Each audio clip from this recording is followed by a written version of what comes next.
Ah bon, vous pensez vraiment? C'est-à-dire que la connaissance de Dieu, c'est quelque chose qui concerne Dieu et non pas l'homme. C'est-à-dire que les hommes pourraient très bien se concentrer sur leur bien-être, sur leur bonheur personnel, sur finalement ce qui caractérise la vie biologique, animale, le plaisir de la vie. Et quand nous parlons de la connaissance de Dieu, c'est-à-dire être capable de sortir de soi-même, justement. C'est-à-dire toute personne qui veut connaître Dieu est bien obligée de connaître la création tout entière, de s'identifier à la créature que le bon Dieu a fait.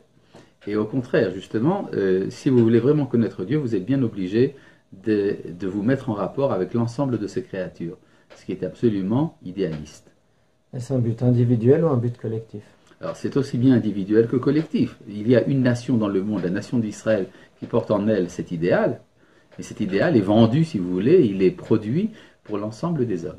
Mais aussi pour un noachide. Est-ce que finalement le noachide a pour but de chercher à connaître Dieu personnellement, ou est-ce que la diffusion du nom de Dieu, de l'existence de Dieu dans le monde, doit le concerner? Bon, vous savez très bien que cette idée de sainteté collective, pour l'instant, n'existe que dans le peuple d'Israël. On peut dire que c'est une innovation d'Israël d'avoir porté cet idéal de sainteté collective, alors que parmi les nations, on ne trouve la sainteté essentiellement que dans l'individu.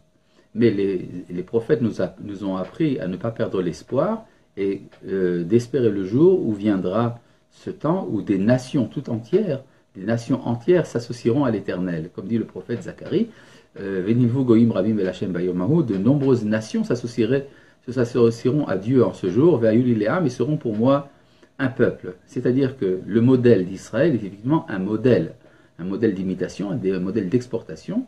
Et viendra un temps où les Noachides auront des sociétés Noachides. D'ailleurs, un des 7 commandements, qui est celui d'avoir des tribunaux, ne peut être réalisé que par le biais d'une société organisée en État. Et donc, ça prouve bien que dans l'idéal, il s'agit d'amener à une élévation des nations en tant que collectivité également. Okay, mais même aujourd'hui, où finalement on n'a pas vraiment encore de collectivité noachide, finalement la question est, est-ce que le but est de recevoir ou de donner? C'était plutôt là ma question. Alors là, vous posez une question morale. C'est-à-dire, si je reprends un enseignement d'un de nos grands kabbalistes, l'auteur du Soulam, le Rav Ashlag, il y a 4 manières d'organiser la volonté. Soit de la volonté de recevoir pour recevoir, ce qui correspond à l'enfant, ou plutôt au bébé même. Vous avez la volonté de donner pour recevoir, et puis vous avez le désir de donner pour donner, et l'idéal c'est de recevoir pour donner. En fait, vous pouvez avoir 2 personnes qui se ressemblent beaucoup extérieurement. Les 2 reçoivent et donnent. Mais l'un reçoit pour donner, tandis que l'autre donne pour recevoir. Et c'est là toute la différence dans la dimension morale. Quand on donne pour recevoir, en fait, on est replié sur soi-même. Quand on reçoit pour donner, bien que l'on reçoit, en fait, c'est pour donner, on est ouvert vers l'autre. Dans cette idée finalement de donner aux autres, est-ce là qu'on appelle la sanctification du nom de Dieu? Et est-ce qu'on pourrait redéfinir finalement le but comme celui-là? La sanctification du nom de Dieu, c'est à entretenir une relation de dialogue entre la créature et le Créateur, à la manière dont cette relation existe entre les hommes. Étant donné que nous n'avons pas de contact direct en général avec le Créateur, alors nous faisons l'expérience sur notre prochain. Et c'est à travers notre prochain que nous reconnaissons Dieu.